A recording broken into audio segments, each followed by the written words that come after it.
सरकारों को बहुत गुमान होता है, प्रधानमंत्रियों को बहुत गुमान होता है कि सत्ता उनकी है, पावर उनके हाथ में है, उनकी मुट्ठी में है सब कुछ। लेकिन आप देखिए कि जब जनता सड़कों पर उतरती है, जब सिंहासन डोलने लगते हैं तो क्या होता है। नेपाल के अंदर प्रधानमंत्री ने इस्तीफा दे दिया है, और न केवल प्रधानमंत्री ने इस्तीफा दिया है बल्कि इस्तीफा देने के बाद में कुछ तस्वीरें निकल करके सामने आई है। कहा जा रहा है कि हेलीकॉप्टर से प्रधानमंत्री को निकाला गया है, हेलीकॉप्टर से संसद के अंदर से मंत्रियों को निकाला गया है।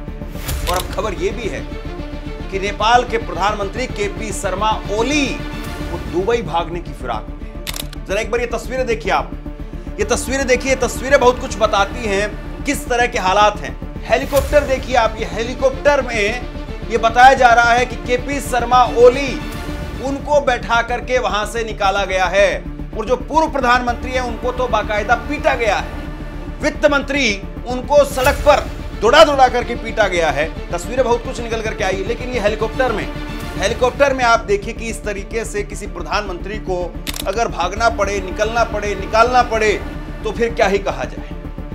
ये नेपाल में बीते 48 घंटों में जो कुछ चल रहा था उसका नतीजा है। और इसको ये कहकर के एक तरीके से खारिज करने की कोशिश हो रही है कि इंटरनेट बंद किया गया इसलिए लोगों का गुस्सा भड़क गया। दरअसल ये इंटरनेट वाला मामला नहीं है, ये प्रोटेस्ट केवल जेन जी का भी नहीं है कि स्कूल कॉलेज में पढ़ने वाले जो बच्चे 18-20 साल के हैं, 25-30 साल के हैं, केवल उन्हीं का ये प्रोटेस्ट नहीं था।